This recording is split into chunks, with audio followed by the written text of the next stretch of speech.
As of 8 p.m. on April 13th, Executive Order 125 requires all staff and customers on New Jersey Transit vehicles to wear face coverings.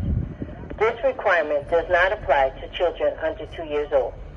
New Jersey Transit apologizes for any inconvenience.